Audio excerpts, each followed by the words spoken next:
Hello everyone, how are you? So I'm here today to share some more tips and insights and things for you to think about in terms of how you care for yourself, how you view your body, and things that you can do to stay more healthy and enjoy your life. So one of the things that I learned or was been trained in as a health coach is to read the eyes. It's the science of iridology, or the modality. It's an assessment tool to be able to see what's going on inside of your body. So this is something that it dates back to the ancient Egyptians, this type of modality, being able to read the iris. You can also see it in some of the records of the ancient Chinese. So there's a very well documented history of using the eyes as an assessment tool.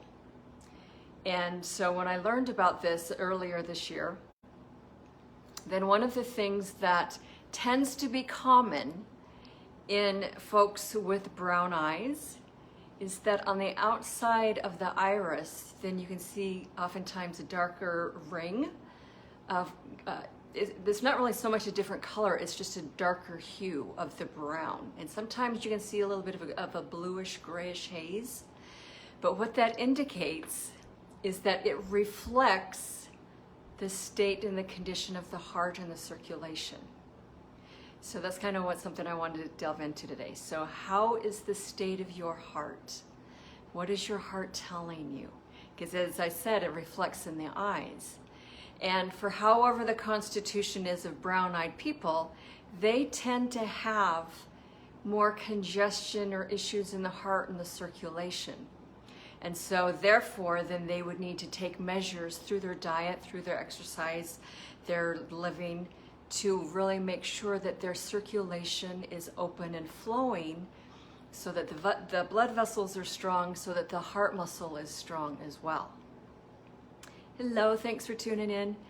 And one of the biggest factors that influence the health of the blood vessels is how much fat and protein from animals is in the diet. And I know people will get all up in arms and they're very attached to their diet and their favorite foods. And in our Western culture, then meat products is one of the most highly favored things. However, the science shows that it's also extremely detrimental, in that it's one of the leading factors to cause congestion in the heart, congestion in the blood vessels. So that's just something to look at for you. How much animal product do you have in your diet? Are you eating meat, dead animals every day? If not, then you may want to take some steps, look at different types of foods that you can also enjoy, that's also very nourishing and satisfying, that also support the health and functioning of your blood vessels in your heart. So I'm not what I wanted to talk about today, but that's just something as a sidebar for you to look at. So when you're looking at the heart, what does that really tell us? Are you guys familiar with the Institute of Heart Math? Have you heard of that? It's an organization, I think, based in California, and they do a lot of different studies about the human energy field, about the study of consciousness, the development of consciousness, and how that is reflected in the physical body. And they've done a huge amount of research on the relationship between the brain and the heart, and how they speak to each other and communicate, which they do, and how in many ways the brain follows the dictates of the heart. It will follow the signals or the directions of what the heart energies and frequencies are saying. And they've also found that in the heart, then there are, I want to say brain cells, but it's the same type of tissue that is found in the brain, so that they do definitely communicate to each other. And another thing that Heart Math has discovered in all of their research and studies is that so the body we run on electromagnetic systems, fields. We have electrical energy, we have magnetic energy. The brain tends to broadcast and put out electrical energy, the heart magnetic energy, which is something that pulls to us. Think magnetism, drawing to you. But it also will broadcast. So the heart's field of energy extends out about 1,000 times more further than what just the brain, the mental energy can do by itself. And it's also a lot stronger. So when you are in alignment, your head and your heart, with what you want, with what you've decided to do, that's a very strong energetic force for propelling you forward, for aiding you in accomplishing your goals and whatever your desires are, as well as using that strong electrical field around you to draw to you, magnetize to you the situations, the people, and things that you want in your life that can support and reflect the fulfillment of your goals and desires. So that gets into frequency and energy, and so that's a whole other body of work, but it's very well documented, it's very real, and we can learn how to tap into all of that and use it. In order to do that, then it's also important to look at or consider, what are you really desiring? What does your heart truly say and want? The deepest desires of your heart, things that you're most passionate about. Are you doing anything to express your deepest passions and your desires in your life? You know, that plays so much into quality of life as well as your health and it becomes more important the older you are, and in terms of the longevity factor of how you live. So many people in our Western culture we're so locked into the stressful grind of going to work to pay the bills, to taxi the kids everywhere, to do the homework, to fix the meals, and then do it all over again the next day. It's such a grind, and it is so completely opposite and against the grain of what the majority of people's hearts actually desire. It's so easy to get sucked into that, and with all the financial economic pressures, then what choice do we have? You know, for many people, we're stuck, and it's really difficult to get out of that. And you know, I can relate. You know, we all have these points in our lives where we're stuck in that rat race, and it's very difficult to free ourselves from that. But notwithstanding that, spend some time and really consider, have you thrown away your dreams? Have you thought that the things that you wanted to do as a child are so unrealistic and impractical that you just put them on the shelf? And so in some ways it shuts down your heart, not listening to what your heart wants. And then you get caught up in the rat race, and pretty soon 2 decades have gone by, and what have you really done? Other than accumulated a lot of material stuff, and now you've got a pile of debt. So consider and really tap into, spend some time asking yourself, are you really happy? Are you really living in some way to express your heart's desires? You know, because it's very important in terms of how we feel, the satisfaction of life. You know, there's a lot of people, once they reach 60, 70, 80 years old, they just give up because they don't have a reason for living. They don't have a purpose anymore. You know, after they've retired, or the kids have gone, or the divorce happened, or whatever life does, you know, it's easy to lose that drive, that passion and interest for life, and so the body will eventually shut down. And before doing that, you'll often create disease in order to take you out. So look at that. You know, something that for me in opening and my heart, and a lot of times, this is another thing too, in really being able to tap into what it is that you desire, to really come in touch with the truths, the insights, the knowingness that your heart has, which is a direct connection to you as a spiritual being, to your soul, your spirit. It's really tapping into that true truth that is you, of your essence. And along the way, we have a lot of hurts, upsets, arguments, conflicts with people, things that life throws at us that causes trauma and pain and anguish, and we shut our hearts down. And oftentimes there's resentment, there's anger, there's pain, anguish, regret, guilt, the gamut of different emotions that we all feel. And if we have a difficult time really processing and moving beyond those emotions from those difficult times in our life, that's going to keep the heart closed. The energies of all of those difficult emotions are going to sit on our chest.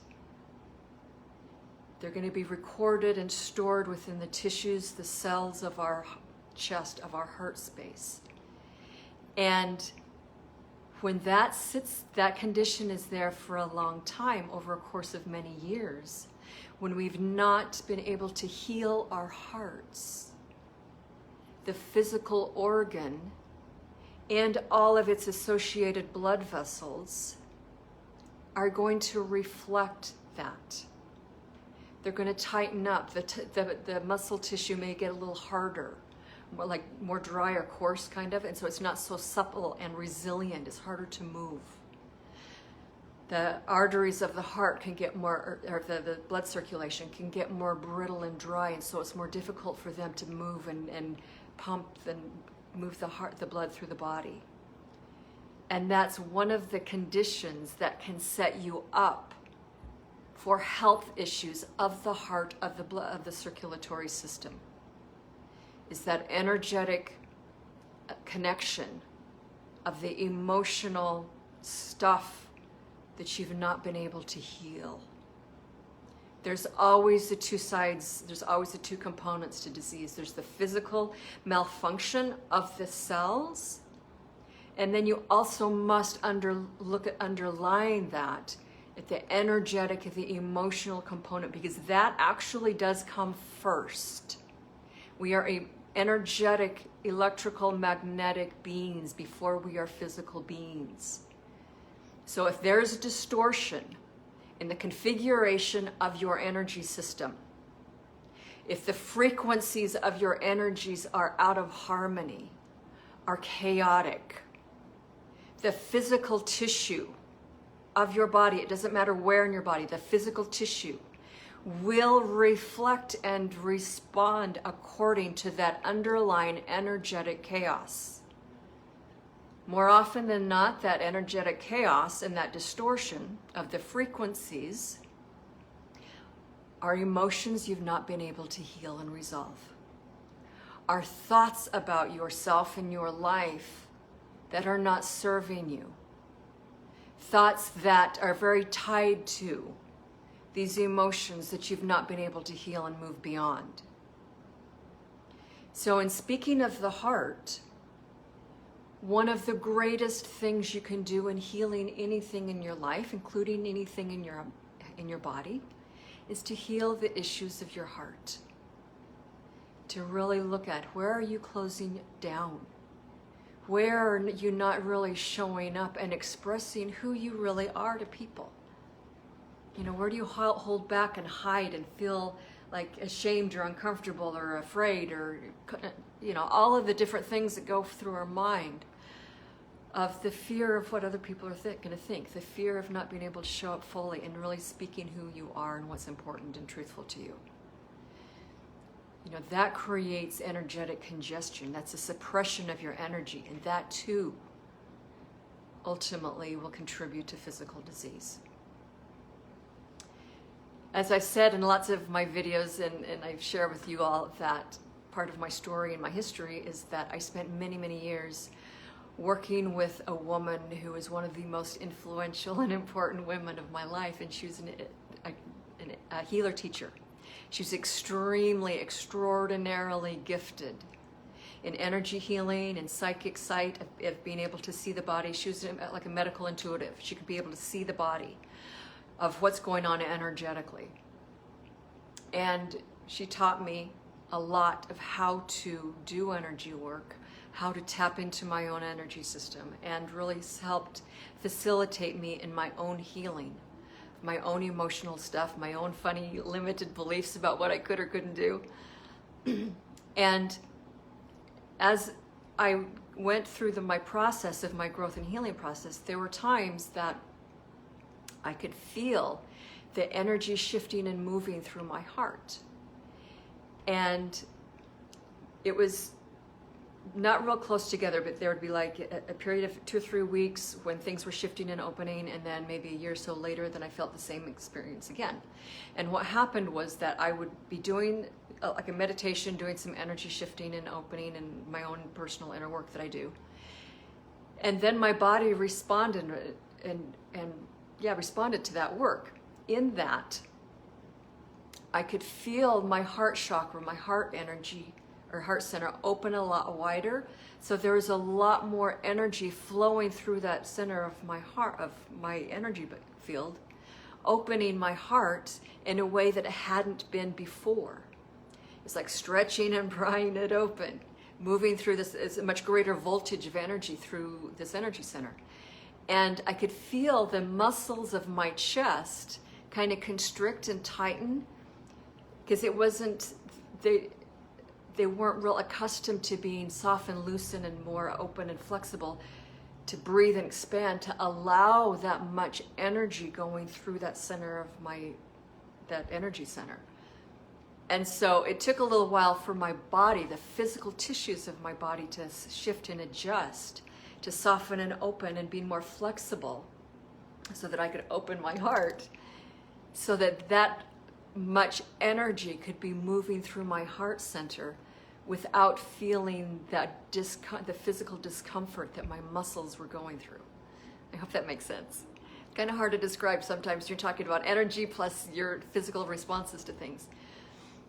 But I've noticed that was just the part of my heart opening, of allowing my physical body, the tissues, to shift and become more resilient and flexible. And now, from time to time, when I get into these loops, as we all do, I call it wonky thinking about, doubting myself, or can I really do this, or negative thinking or pessimistic thinking of it's not going to happen, or whatever the rants that we tell ourselves. Sometimes when I get into those loops, I can physically feel the muscles of my chest tissue start to tighten up again and constrict. And I can feel that pressure, that constriction happening. And so I have to check myself and say, nope, it's not the right direction to be going in. Let's shift those thoughts, dump those thoughts in the garbage can. Let's get right on track into more positive, optimistic thinking. Take a few deep breaths. And when I do that, then I can feel the muscles of my chest tissue relax and open again, so that my heart space still remains open. So there's practices that you can learn to do, such as that. And a lot of it is just becoming aware, being tuned into yourself, tuned into your body, and paying attention to what your body's doing. And saying, oh, that's not, let your body's sensations be a barometer to say whether or not you're going in the right direction. So that's just something that I've learned that supports me in being able to keep my heart open and being able to share more of who I am, which makes it easier to express and communicate, because I'm not filtering myself. I'm not having to cover and hide my heart.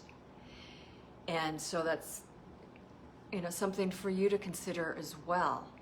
Do you find it hard to express because your throat, are you blocking your throat because your heart is still protected? You're still holding on to pain, anguish, anger, grief, something in your heart space you've not been able to heal. And if you are, then I really encourage you to take steps to do that. To really work with somebody. You can contact me.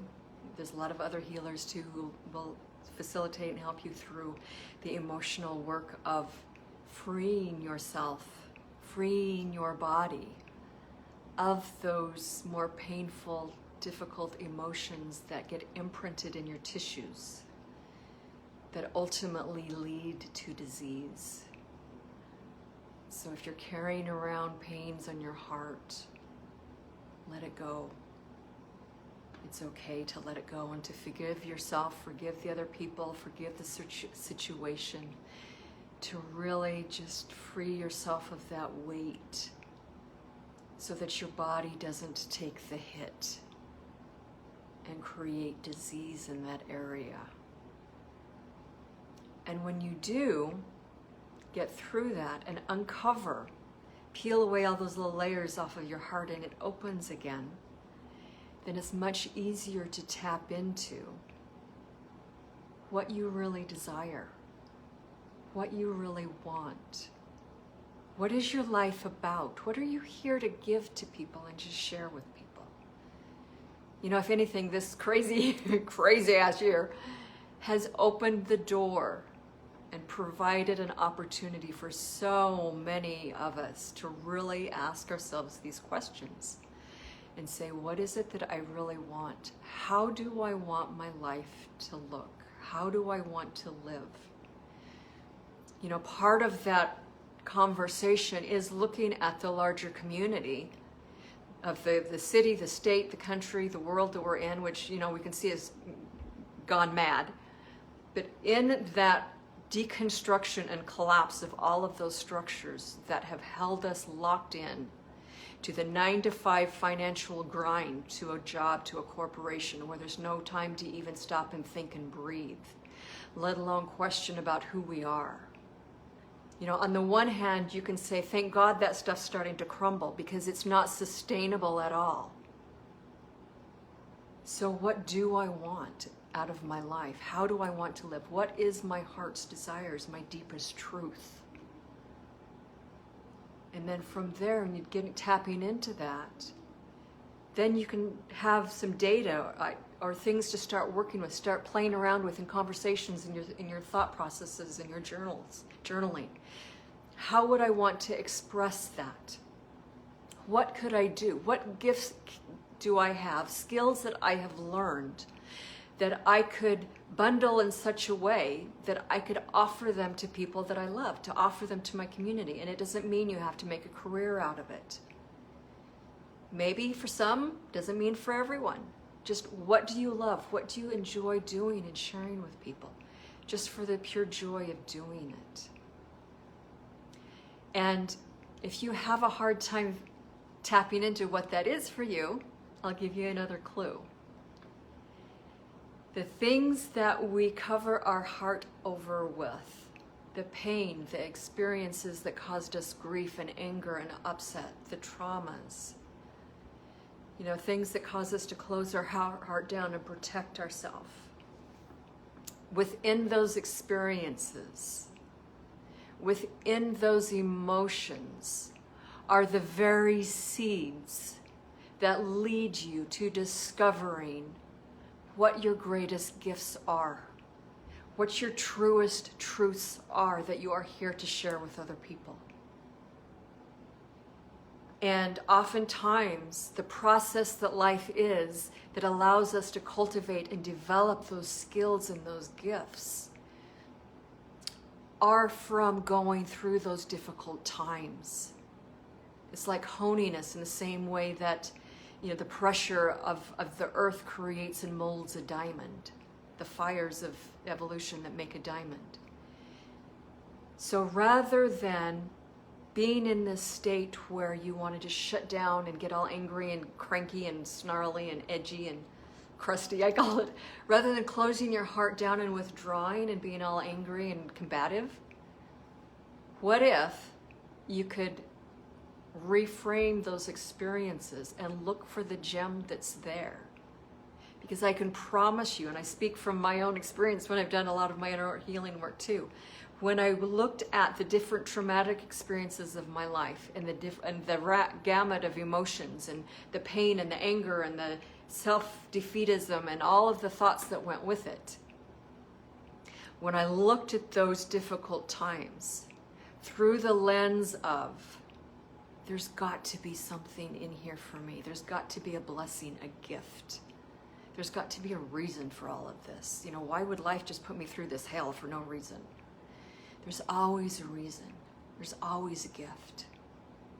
So if you can approach your experiences in your life from that lens, the mind and the spirit has an amazing capacity to go and dig and find those things and present them to you, because you've requested for them to be seen.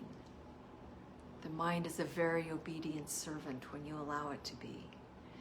So when you give the command to say, show me what this gift is, show me the gem inside of this trauma, your mind will go find it.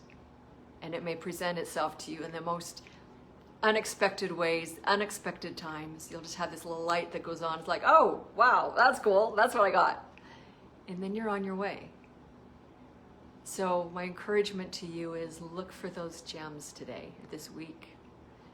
Look over your life, look over the difficult times, and how can you find, what can you do, what kind of conversations or journaling can you have with people to support you in finding those gems, to soothe the edges of those difficult, emotionally painful times, that then lead you to unpeeling the layers of and wounds of the heart, so that you can then come back to the truth of you and to really get in touch with your deepest truths, your deepest desires, and the deepest desire of how you want your life to look and be structured in a way that will provide you with the greatest fulfillment and happiness possible. You know, that's what life is really all about. So that's my thoughts for you this afternoon, today. I hope you enjoy them. And if you'd like to have conversations about that further, if you've got questions about how I've done my own healing process at work, my own emotional healing work, as well as foods, protocols for body care to support the body and the physical healing aspect of things, then reach out to me. I've got a lot of tools, I've got a lot of resources at my disposal that I can help you with. All right. So with that, thanks for tuning in, everybody. I'll check out all your comments and respond to you. And enjoy the rest of your day and take care. I'll talk to you soon.